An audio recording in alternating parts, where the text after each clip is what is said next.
Well, good morning, everyone, and welcome to Berkeley. And I just want to express my gratitude on behalf of the City of Berkeley for all the partners gathered here today. And we are here to kick off 2023 United Against Hate Week. And we're so fortunate to be joined by an ever growing coalition of cities, counties, states, and organizations that are working hard to fight back against all forms of hatred. And you'll be hearing from some of them in just a moment. But I want to take us back to 2017, which is actually when this whole campaign started here in Civic Center Park in Berkeley. And United Against Hate Week was started in 2017 in response to a number of white supremacist rallies that happened here in downtown Berkeley. And many of us who are from the Bay Area may remember around that time, posters started popping up in people's windows saying, "We stand united against hate." And, that was a turbulent time. We had the far right was emboldened by Trump. And throughout the year, neo-Nazi groups and hate groups held multiple rallies here in Berkeley to promote fear and hatred and incite violence. But we as a community responded with love, compassion, and promoting peace. And so thousands of these posters were distributed throughout the East Bay community, with homes, and still to this day, with homes and businesses proudly displaying these signs. And each year, building on that campaign, we launched United Against Hate Week, and it's gotten bigger and bigger with programs in more jurisdictions throughout the country. Standing up against hate is not just something we need to do 1 week a year. This is something that needs to happen year-round, and it's so important now more than ever with the rise of Islamophobia and anti-Semitism and other hate crimes happening throughout our country. It's absolutely critical that we take a clear and unequivocal stand against all forms of hate and bigotry in our community. And here in Berkeley, we've been working very closely with our Berkeley Police Department to improve our local hate crime reporting and response system. And through this, we've launched a public information campaign and working proactively with community groups in our school district to spread awareness around hate crimes and how to report hate crimes and the resources that we have to support victims of hate crimes and hate incidents. So we encourage everyone to use this week as an inspiration for action in your communities and to galvanize change. And sadly, no place is immune from hate crimes, and events in recent years have caused hate crimes to increase. While we believe that some of the rise in hate crimes can be attributed to better reporting, hate crimes in Berkeley, for example, doubled since the pandemic, especially targeting our API community. Over the past month, we've seen a worldwide surge in anti-Semitism and Islamophobia. And I'll just say, as the mayor of Berkeley, it's my priority to make sure that all members of our community, including Jews, Muslims, Israelis, Palestinians, feel safe. And that's why events like United Against Hate Week is so important, because it provides an opportunity for us to engage in difficult but necessary conversations to address the root causes of hate and to show communities impacted that you are not alone and that we're here to support you and that we're together going to create change for the better. So with that introduction, I now want to turn it over to our next speaker, Assemblymember Phil Ting. And I want to thank Assemblymember Ting for all of his efforts in the California State Legislature to fight against hate. Assemblymember Ting represents the western part of San Francisco and San Mateo County, has been a champion fighting against hate. And earlier this year, his legislation, Assembly Bill 4449, which was signed into law, requires law enforcement agencies to adopt a hate crimes policy and to follow specific guidelines. And so I want to thank you, Assemblymember Ting, for taking time out of your busy schedule to join us here to kick off United Against Hate Week and talk about your leadership at the state level. Thank you. Thank you, Mr. Mayor, and thank you to the City of Berkeley for, again, bringing us together, standing with us together. We need to send a message that there are many more of us who have a message of love and of peace than of the fringes who are focused on hate. That is the message. As a community, we have to lock arm in arm, whether you are coming after, our Jewish brothers and sisters, whether you're coming after our Muslim and Arab brothers and sisters. That is not okay. There is no place for that. There's no place for that in Berkeley. There's no place for that in California. There's really no place for that in this world. And we are here to stand together as all our communities, because what's happened, and we see this over and over again through our history, we see that once they attacked one community, there's just another community that's next. So whether you are LGBT, whether you're Latino, whether you're African American, whether you're Asian, whether you're a woman, you see someone else's turn is always next. And that's why we are all here as a community to stand that we are absolutely united against hate. Let me just also want to thank our state civil rights department. We instituted and got a hotline up and going earlier this year. They have the hotline poster so that it's really the first hotline in the state so that people can call if there are issues. And what we found is, and I want to thank Mayor Arreguín for mentioning my bill, AB 449, around law enforcement, because what we found is not every law enforcement agency knew how to take in a hate crime or a hate incident. I know that our city, San Francisco, Berkeley, have had long-standing policies around hate crimes, but unfortunately, we don't have as much data as we'd like. And that's why having that hotline was so critical during the pandemic. We had a group, Stop AAPI Hate, whose website took in tens of thousands of incidents and crimes all around the entire country. And why data is so important is because we think maybe this is just a one-off. Maybe this just happens to one person or two people. What we need to see is that if this is happening to a community, because when they are trying to instill fear, and I think the mayor was extremely eloquent, neo-Nazis were coming here to instill fear, not just in one group, but every group, to create a chilling effect so that people didn't feel comfortable going on with their daily lives. Around my community, the AAPI community, we have seniors that are afraid to go to the grocery store, seniors that are afraid to ride the bus, seniors that were afraid to even leave their home. So we started a senior escort program where literally you have people just to walk with the seniors so they can get groceries or go have food or go see their loved ones. And I think that's so important because that is the message that we are here, that we are coming together. We are not allowing those who are the haters to put us in our homes, to keep us down, and to make sure that we stay silent. We are bigger, we are louder, and we are frankly prouder than they are. So again, thank you so much for everyone for being here, for this amazing coalition of people for coming together. Let me just introduce our next speaker, which is Patrice O'Neill, who's the founder of Not in Our Town, and then co-founder of the United Against Hate Week. Patrice. So we all know that hate is one of the deepest challenges facing humanity. It is global, it is national, but it is most deeply felt at the local level, in our streets, in our communities, in our workplaces, in our schools. It is also the place we can do something about it, when people, the average person, can do something about hate. And that was really the reason for United Against Hate Week. I think those of us who live in the Bay Area remember so well the neo-Nazis and the hate groups marching in the streets of our towns thinking, how could this happen here? How could this happen in our towns? And so when Jesse and Jacqueline McCormick were standing up, looking at the melee in the streets of their town, they said, what can we do? What can the average person in Berkeley who wants to stand up and may not want to be in the streets in this way, what can they do? And so they started creating these posters. Then Oakland wanted them. Then they spread throughout the Bay Area. And I remember walking down the streets of my town. I've been working in the anti-hate movement for 25 years. Not in Our Town comes from a story that we told many years ago about people standing up to hate in Billings, Montana.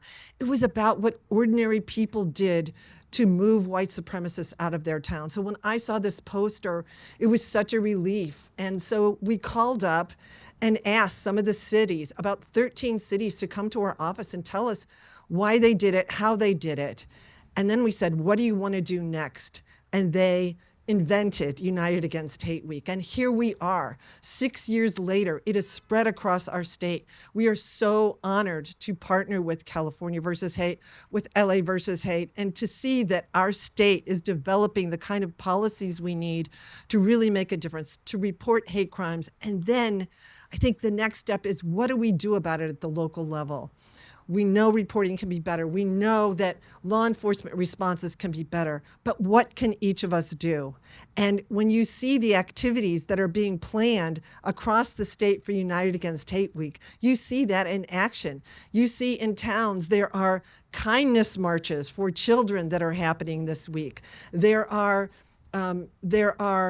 film screenings, there are library book events, there are workshops where people are talking about how do we take this on at the local level.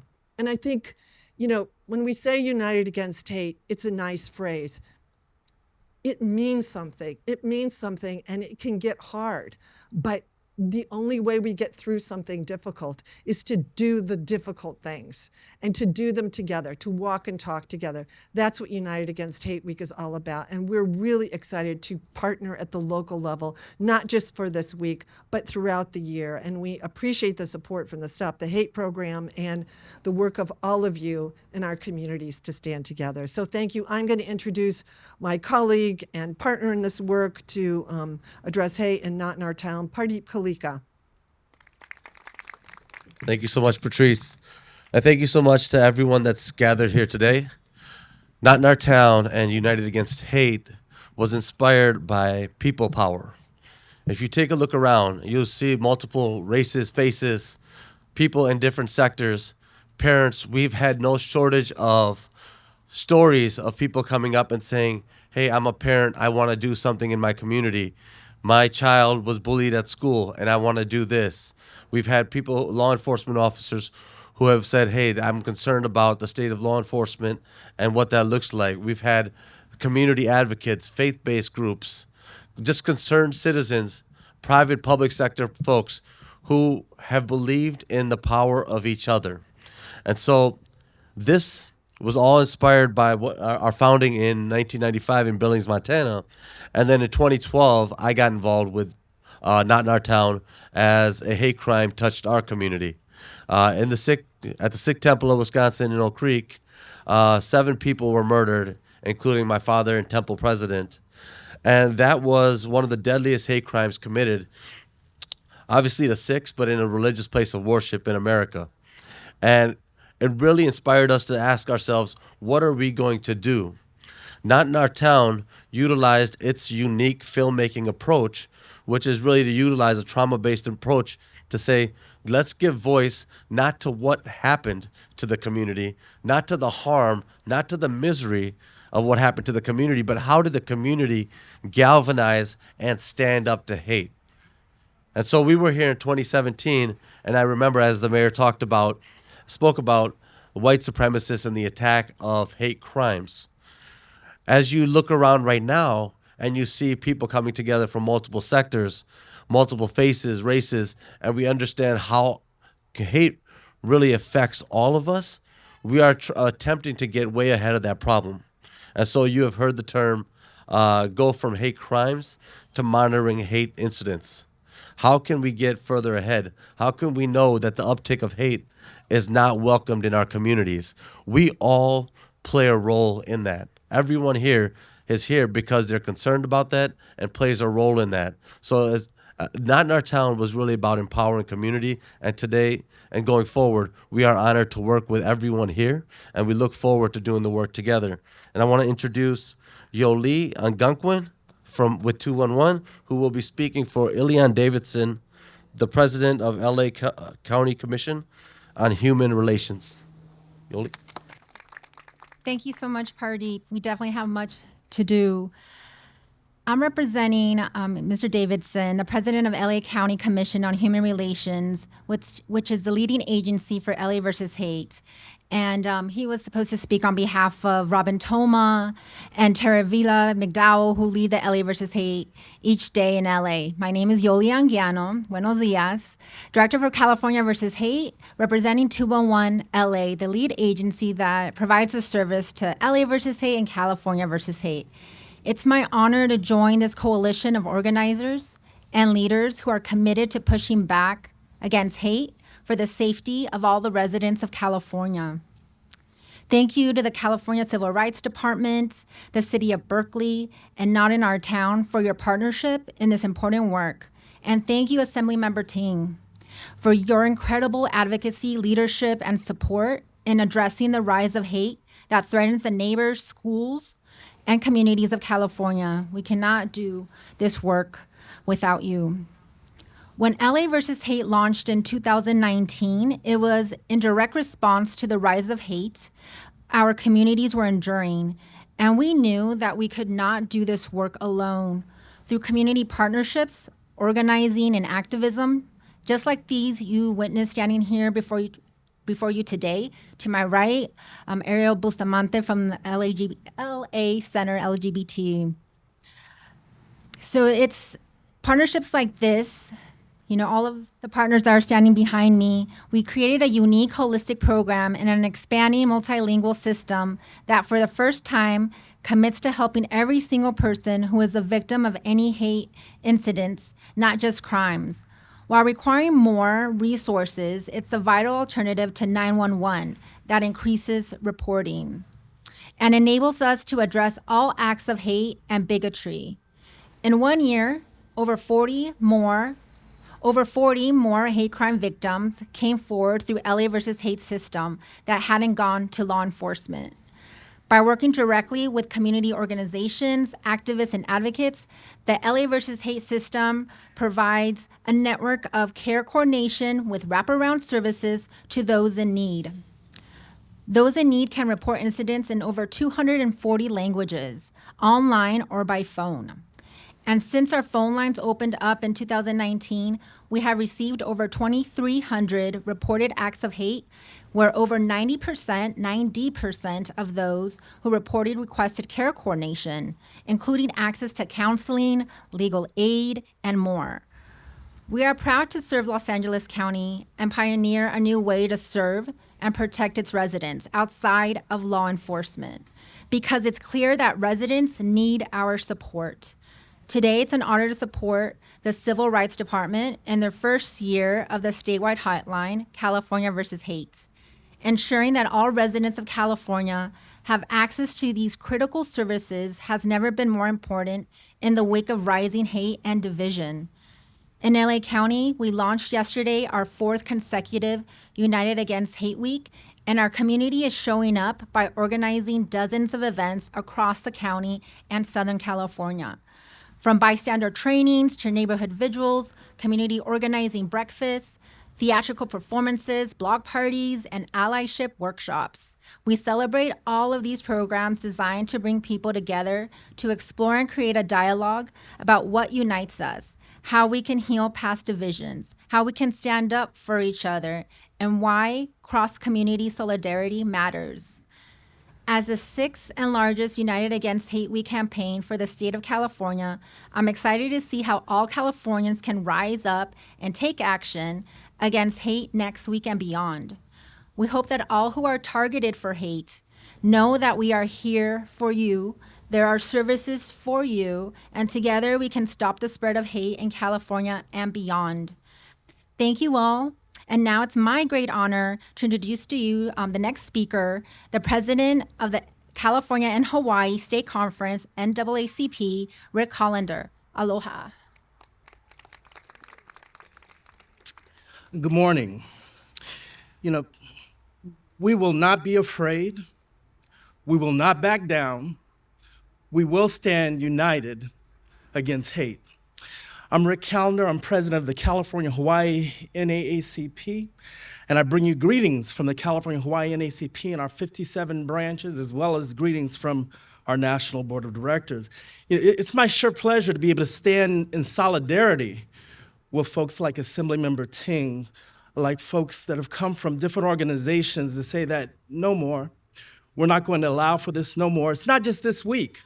As the speakers have pointed out, we have to stand in solidarity following this week. This week is just a reminder of where we have to go and where we're coming from. If you look at the NAACP and what we've stood for, we've stood against anti-racism for over 100 years. We've stood for legal redress for our communities, for African Americans and other people of color for over 100 years. We've stood for stopping discrimination in employment and housing. We've been fighting this fight for more than 100 years. And the fight continues on, and the fight continues to go on. You know, as I drove out of San Jose this morning, I had the opportunity again to open my newspaper and have to view yet another story of a police officer on text message talking about how he hated African Americans. Now, let me tell you this. This is nothing new. If you look at the amount of hatred that's being targeted towards African Americans, not only in this nation, but throughout California, we are still the #1 population that has to endure hatred. Yes, it's growing in other communities, or are they just reporting it more? This is what we have to stand in solidarity for. This is what we have to do. We have to stop the hatred. And what I bring to you today is I believe if we stop the hatred against African Americans, the other communities will not see as much hatred as well. So as we sit here today, and I talk to you about my personal commitment, I talk to you about the NAACP's long-held commitment, we're still going to stand and fight anti-Semitism. We're still going to stand and fight anti-Blackness. We're still going to stand and fight Islamophobia. We're still going to stand together and fight anti-Asian hatred. We're still going to stand and fight against those that hate folks for just being from the LGBTQ community.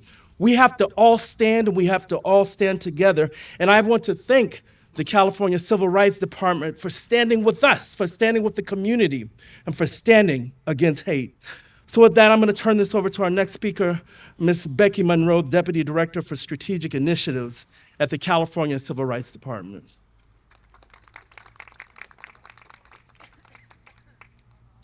Good morning, everyone. And thank you, President Callender, for the introduction and for your work advancing civil rights on behalf of the people of our state. It is an honor to be on a stage with all of the previous speakers and all of the advocates who are here with me. These are people who have dedicated so much of their lives to combating hate and to advancing civil rights. I'm Becky Monroe, and I'm a Deputy Director for Strategic Initiatives at the California Civil Rights Department. I am so excited and inspired to be here with all of you today for the launch of United Against Hate Week. As you so powerfully heard from the speakers who came before me, this is a week of action where we recommit to working together, reckoning with our history, and building stronger communities for all. It's about coming together, even and especially when these conversations feel hardest, to push for action. And I'm proud to represent the California Civil Rights Department because our state continues to lead the charge in implementing a comprehensive response that recognizes that hate does not happen in a vacuum. Whether it's the Civil Rights Department, the California Department of Social Services, the State Library, the Department of Justice, the Department of Education, or elsewhere in government, we have been committed to the fight against hate and building on past efforts to spearhead new initiatives. And California has made statewide historic investments to back up that commitment, making sure that funding gets directly to the advocates and the service providers who are working day in and day out with individuals and communities who are targeted for hate. So I want to thank each and every one of you who has joined us today, either here in person or virtually. Without your efforts, without community and grassroots organizers, we would not be here. California would not lead the nation in funding local anti-hate programs and raising awareness, and we do. We would not have a commission on the state of hate to research, understand, and track hate and recommend policy, yet we do. We would not have a community conflict resolution unit to help mediate, resolve, and minimize the impacts of bias and discrimination in our communities, and we would not have California versus Hate, a nation-leading multilingual hotline and resource network to provide people with a direct pathway to not only report acts of hate, but to get real support. All of these efforts have arisen in just the most recent years, but they are the direct result of decades of advocacy from leaders across our state. Because while hate and discrimination are not new, neither is the work of coming together in solidarity. And now is a time for solidarity. Reported hate crimes in California are at their highest level since 2001. They jumped more than 20% from 2021 to 2022. In the first 6 months since the official launch of the California versus Hate resource line, we have already received approximately 513 reports of hate across our state. These are reports of both hate crimes and hate incidents. And again, you've heard the importance of this change in how we think about hate. Hate crimes are crimes that are motivated by hate. Hate incidents may in fact be violations of civil rights laws. There are two kinds of hate incidents, and we are tracking both. Those that violate civil rights laws, as well as those that may not violate the law but still cause significant harm. Since the official launch of California versus Hate, we have received reports from more than 75% of California's counties. That's up from 40% in the first month. And while there has been an alarming increase in reported hate crimes in our state and across the country, I am still hopeful. I am hopeful because of all of you who are here with us. I am hopeful because when people report to California versus Hate, we can get them support. We know hundreds of people are getting support now. And that support does not look like a one-day thing where we give you options and tell you good luck. We are staying with you. We have care coordinators, thanks to our partners at 211 and 211 LA, who make sure that people actually connect with the support that they need. Of the more than 500 reports that we've received, more than 60% accept care coordination, and they are getting this direct and ongoing support. And even when people don't request care coordination, the reports are critical. They show people in our communities that they are not alone in the face of hate, that it is safe to speak out. So if you or someone you know has been targeted for hate, you can call the hotline at 8338-NO-HATE. Alternatively, you can go online and get help by going to caversushate.org. If you call, you can get help in more than 240 languages.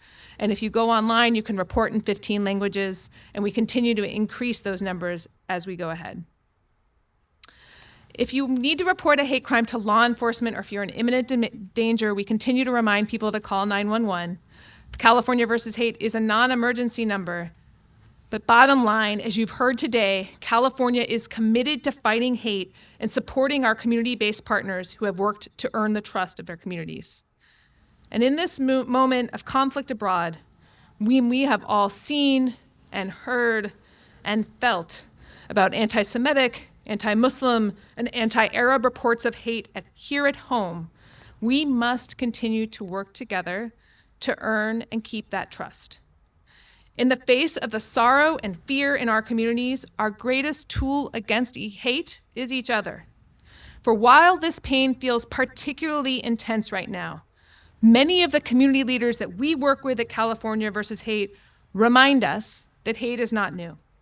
They remind us that time and time again, we have united to combat the forces of white supremacy and others forces of hatred that would divide us. Our civil rights history is a history of people coming together to find strength in coalition built across communities. And we see that in the work that we're doing today through California versus Hate. During our case conferences, and many of the folks up here help to participate in those, we see advocates who are coming together across communities. So they may be from an organization that represents one community, but they are the ones who are helping to identify ways to support people from other communities who may be targeted for hate.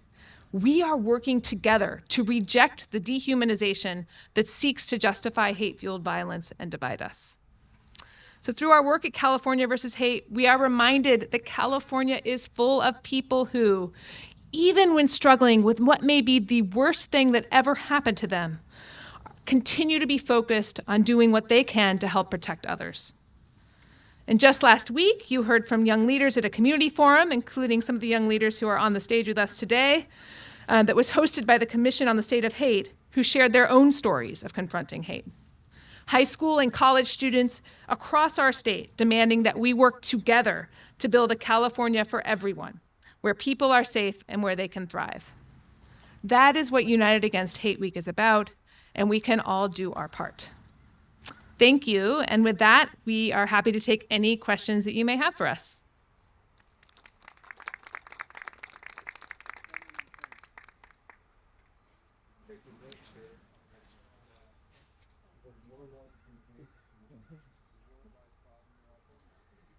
What's that?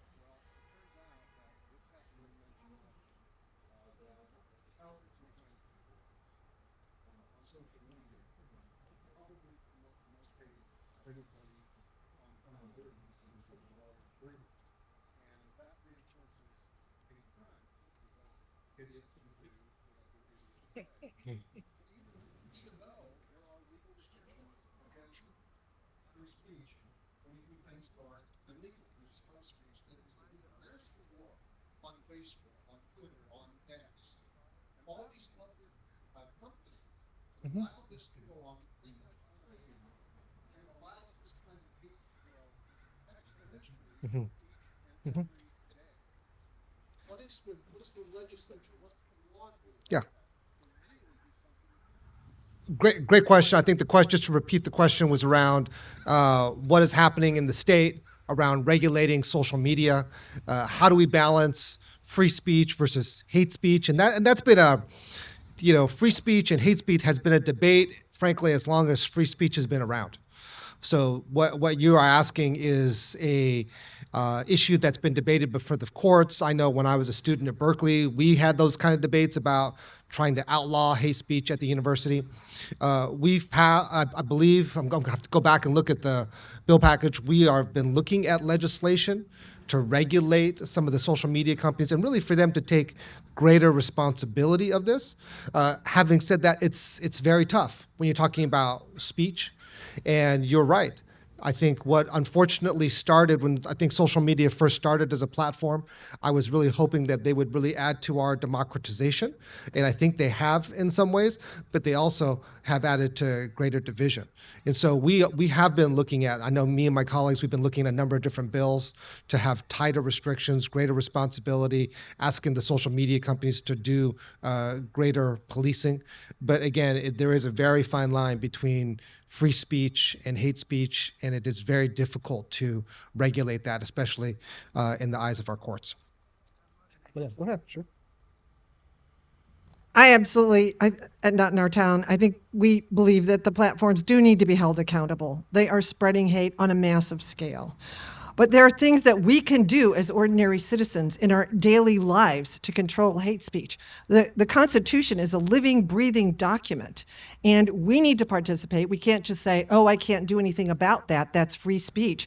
It lives and breathes in our daily lives. And what will we do in our town halls, in our schools, to have these discussions about what is acceptable speech? What are we going to allow? How do we present our values? We have to take more control over what's happening and speak up about this and make our legislators accountable, make our cities accountable, and make the platforms accountable. I think it's a really important question, and it's becoming more dangerous by the day.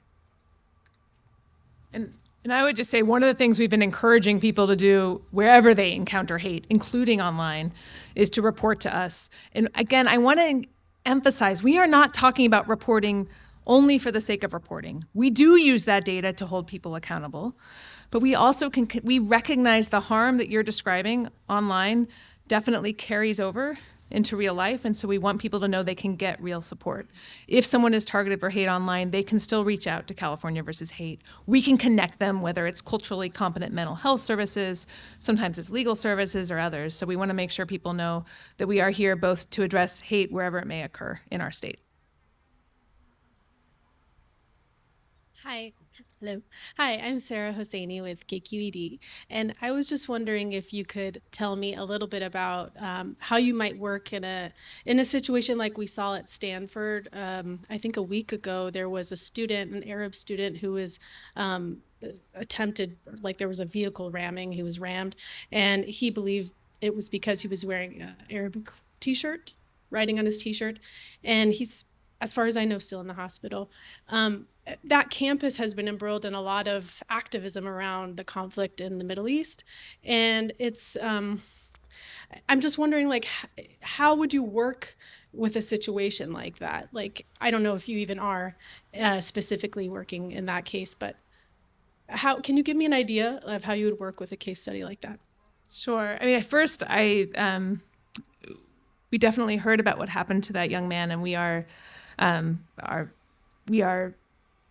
it was devastating, and so I am quite concerned for him and his family and his friends and other people across the state who may be feeling fear because of what happened to him. So first, I want to just acknowledge what we're talking about here has a real impact on real people's lives. So a couple of things. One is, I won't speak about any specific case, but what I will tell you generally, when we hear about these issues, one of the first things we do is reach out to leaders in that community. So if it's on a campus, maybe it's student services or others. We also reach out to leaders, because one of the things, as you mentioned, that act of hate resonates across the state, right? So we know that we also need to reach out to leaders from communities who may represent, who may support people who are from the same community across the state. So we reach out to them. We make sure that the campus knows what resources we have available. We kind of focus a little bit greater. So what I will say is in recent weeks, we have been doing a lot more outreach to the Jewish community, the Muslim community, the Arab American community, to let people know what resources are available and to let them know that they are not alone. So while I can't speak to any specific case, what I can say is as soon as we hear about this, and this has been happening, unfortunately, this has been happening since we started California versus Hate, we will see a higher profile incident and we will reach out again.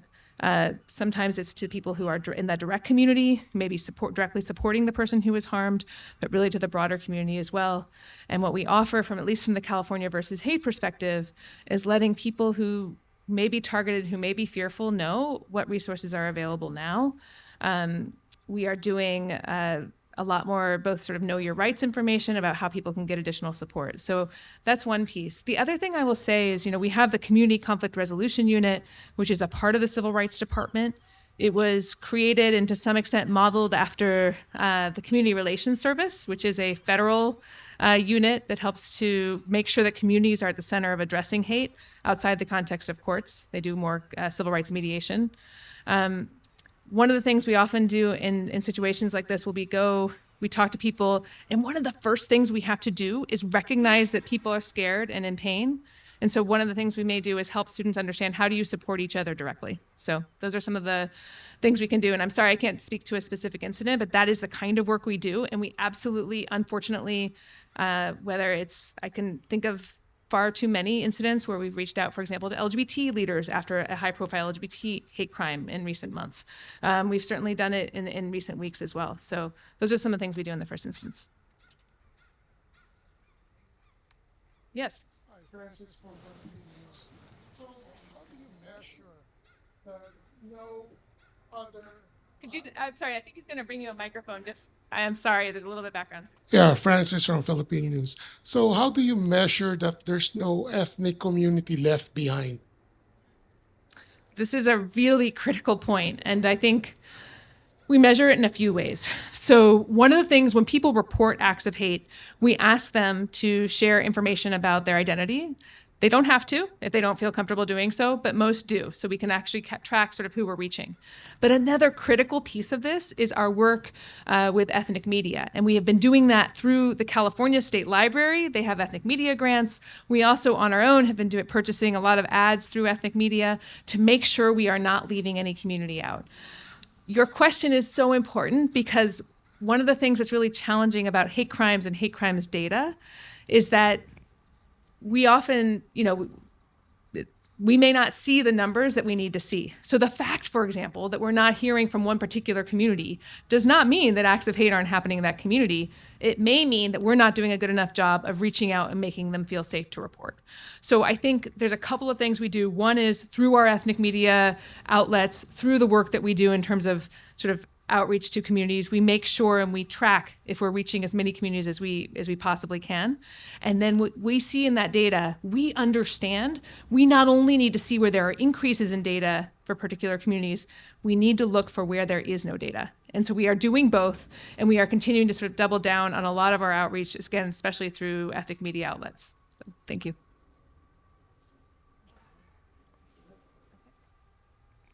I think we may bring this to a close. I want to thank you again on behalf of the California Civil Rights Department. It was such an honor to be here with the tremendous advocates and leaders on the stage here today.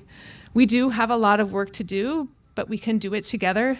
And our history has long demonstrated that when we come together across communities, we can combat hate, and we will do so together in California. So thank you.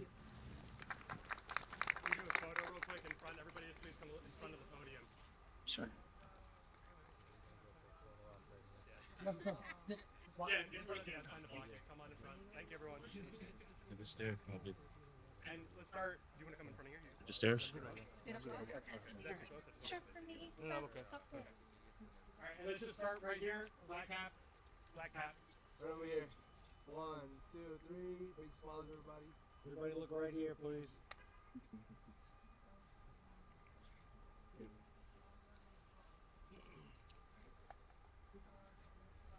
Do we take one? Yeah. Alex, go ahead. We'll do a couple more. I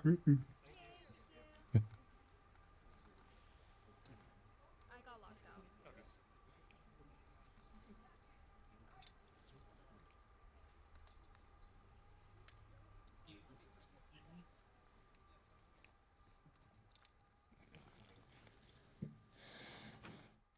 You want to take more of that thing for the